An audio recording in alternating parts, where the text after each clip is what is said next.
Kia ora koutou katoa, Pulavanaka, Maloelele, Talofa Lava, and welcome to this virtual theology chat presented by the Council for Anglican Women's Studies.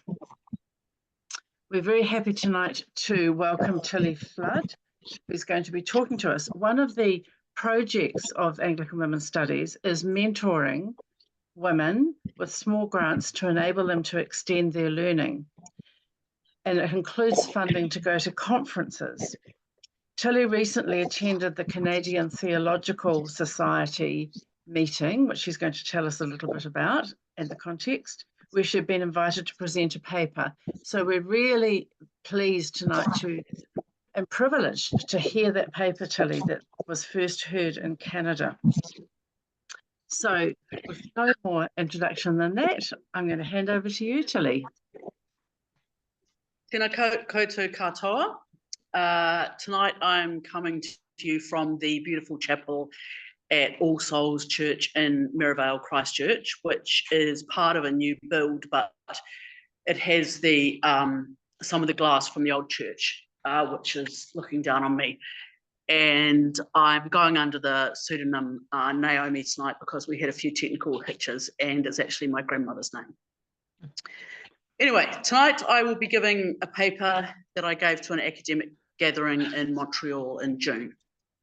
Before I start, I thought it might be helpful to put the paper in the context of where it was given.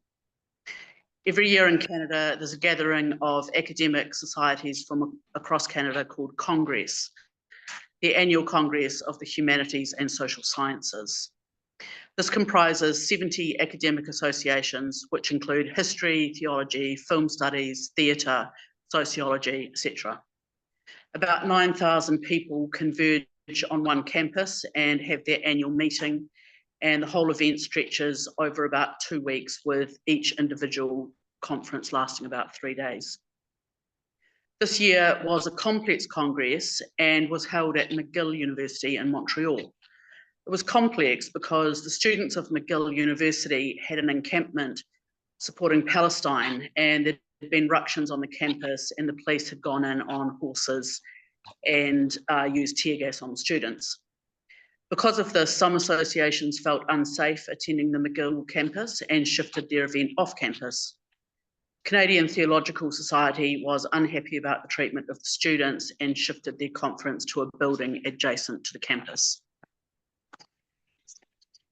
There was a heat wave in Montreal the week I was there, and temperatures were in the 30s.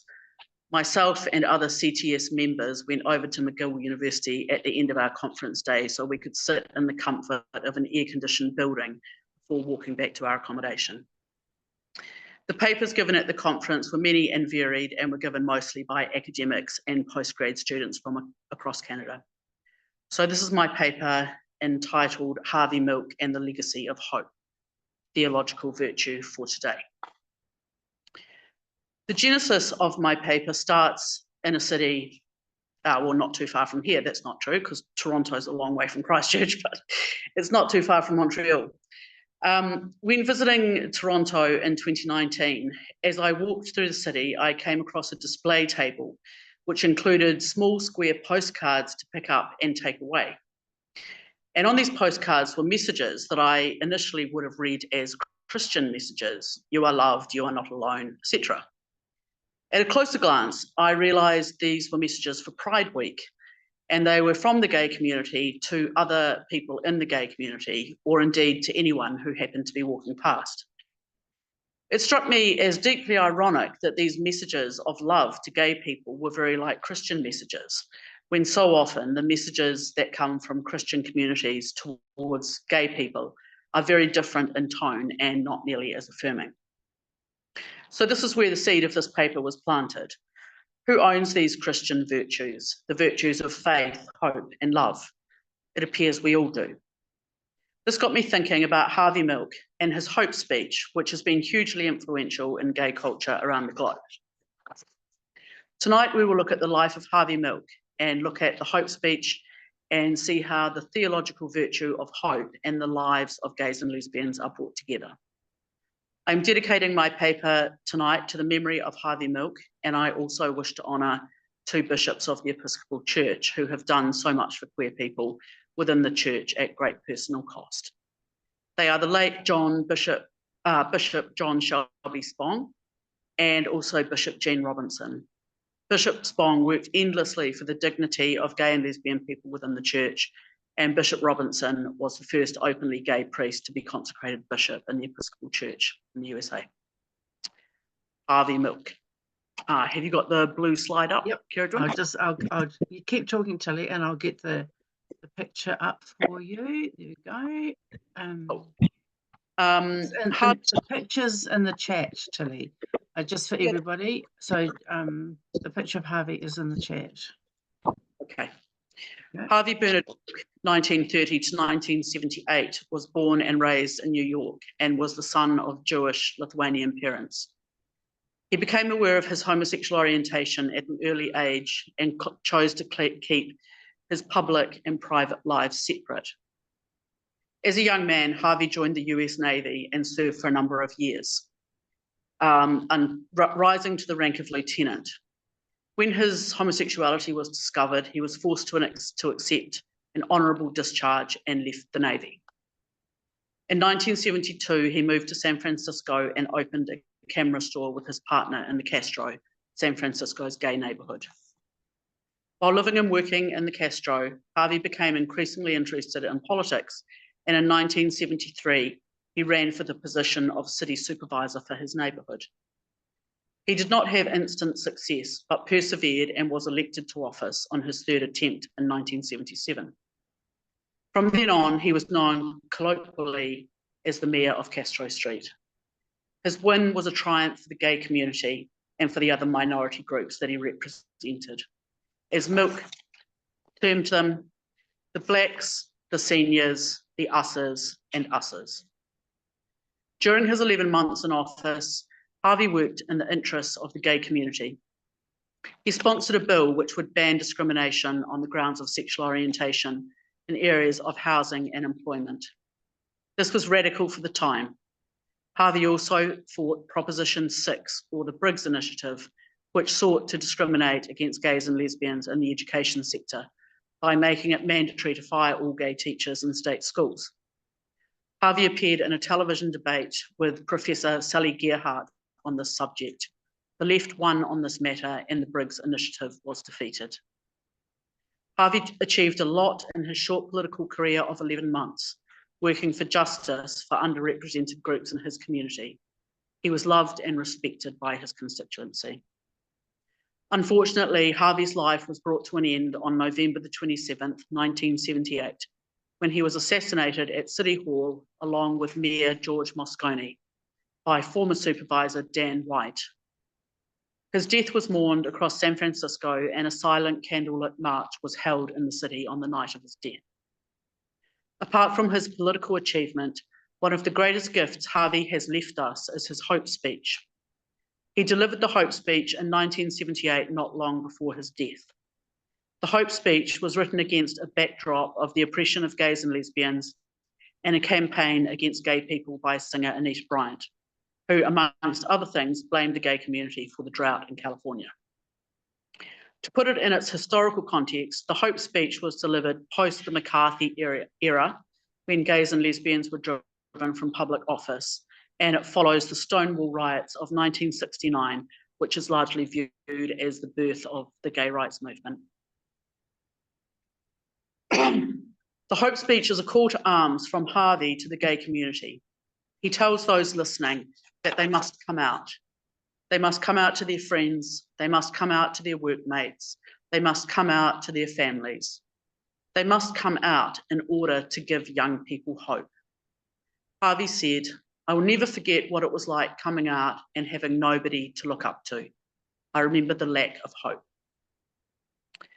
He wanted young gay people to be happy and healthy and participate in society and to be proud and stand tall, not to live double lives, lives of hiding and shame, lives of fear and silence, the lives that so many who had come before were forced to live. Then and today, young queer people are at risk of mental health difficulties, self-harm and suicide, and Harvey wanted to change that. He says this of the young gay people: The only thing they have to look forward to is hope. And you have to give them hope. Hope for a better world, hope for a better tomorrow, hope for a better place to come to if the pressures at home are too great. Hope that all will be all right. So here we have a gay man speaking out to young people about the theological virtue of hope. And that is deeply ironic because the church has a long history of excluding, shaming, judging, and condemning gay people. Young gay people of faith are often forced to choose between their faith and their sexuality because they are told that loving someone of their own gender is not acceptable to God. This has done immeasurable harm over decades and has sometimes ended in the suicides of young people. Despair leads to suicide, and what is the opposite of despair is hope. Hope is central to us as human beings, and it is central and absolutely essential to the Christian faith. Even if we look to the secular world, hope is a central part of our lives. We hope we will pass our exams. We hope we will find a good job. We hope that the IVF will work if we're trying to conceive a baby. And if we're diagnosed with cancer, we hope the treatments will work and we will live to see our children grow up. These are just a few examples of how hope plays a part in our daily lives. Christianity is a religion of hope because of the death and resurrection of Jesus. That is hope exemplified and fulfilled. To be a follower of Jesus Christ, we are encouraged to live out the theological virtues of faith, hope, and love.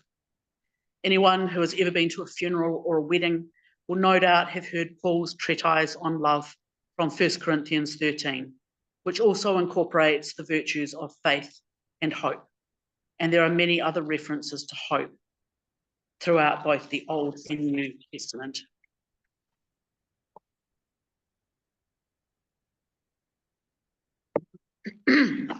As opposed to everyday hope or secular hope, the theological virtue of hope elevates our will to trust in God.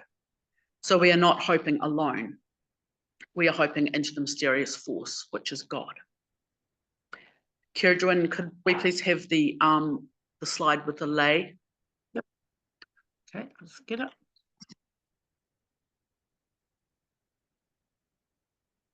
Here we are. If we look at...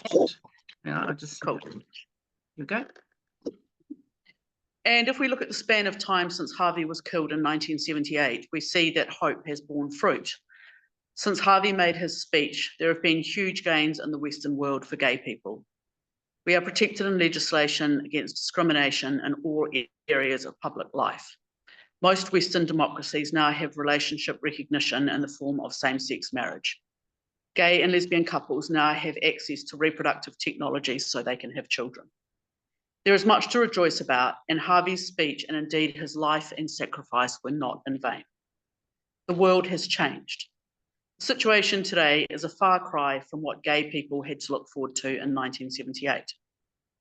So, do we still need Harvey's speech today? Do we still need the theological virtue of hope? Yes, we do. We need it for many reasons, including war, poverty, climate change, and many other issues prevalent in our world today. But within the confines of this topic, we need it because the church still practices discrimination against gays and lesbians in both obvious and subtle ways. I could have filled up my whole 12 minutes with examples of the shameful way that gays and lesbians have been treated by the church. And just a disclaimer here, when I talk about churches or Christians, I do not mean every Christian. I do not mean every clergy person or community of faith. I mean the power structures and policies which come out of the churches. And these do real damage to real lives. Even as I have been writing this paper, the Pope has come out and said that gay men should not be ordained as priests. Where has he been? We all know that there are many gay priests, and we all know that many of them died during the AIDS epidemic in the 1980s and 90s. This sort of willful ignorance only adds to the oppression and invisibility of queer people in the church. The Anglican Church is obsessed with the question of homosexuality, and forces gather on both sides of the argument, with the conservative side threatening to leave if queer people are given full rights in the church, In my own diocese of Christchurch, several parishes disaffiliated when same-sex blessings were approved by the General Synod. They found the idea of two people of the same sex pledging their love in God's house so heinous that they had to leave. We also know that gays and lesbians have at times been refused communion, at times not been allowed any sort of leadership role in the church, and not been allowed to work with children. The list goes on, and the list is shameful and heartbreaking. The church is obsessed with gay sex in particular, and that is why sometimes gay people are accepted into the church as long as they are celibate. That is completely unacceptable and is not an answer or a way forward. That is more than asking someone to live without sex, it is asking them to live without love. And no one should be asked to live without love. As well as all the prohibitions on relationships, many gay people have been prevented from answering their God-given call to ministry because of their sexuality. So as you can see, we have a way to go. Harvey's message of hope is needed as much today as it was in 1978. And I will leave the last word to Harvey. Kiradwin, could you please put up the thank you slide? And I just have to put my charger into my phone, and so the shot's going to go a bit wobbly. Okay, here we go, and it's now in the chat, so just have a look in your chat. Okay, so this is from the end of the Hope speech. 2 days after I was elected, I got a phone call, and the voice was quite young. It was from Altoona, Pennsylvania, and the person said, thanks. And you've got to elect gay people so that that young child and the thousands upon thousands like that child know there's hope for a better world. There's hope for a better tomorrow. Without hope, not only gays, but those blacks and the Asians and disabled and seniors, the us's without hope, the us's give up. I know that you cannot live on hope alone, but without it, life is not worth living. And you, and you, and you. You've got to give them hope. Thank you very much. That's Harvey saying thank you very much. And it's just a little postscript that I've written here to kind of open up the discussion about whether or not there is hope. In 1998, a young American man was beaten and left to death and left to die in rural America. He was beaten and left to die because he was a young gay man. This young man was called Matthew Shepard. And the best that some of the local Christians in his hometown could do was to picket his funeral with signs saying God hates fags. Matthew's parents were afraid to bury his ashes in a public place in case the grave was desecrated. Excuse me.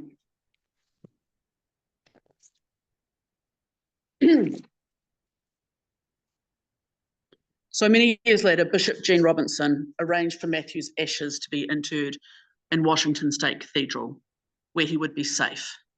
A ceremony was held in 2018, and Matthew was finally laid to rest and welcomed home as a child of God. And that is the end of my talk.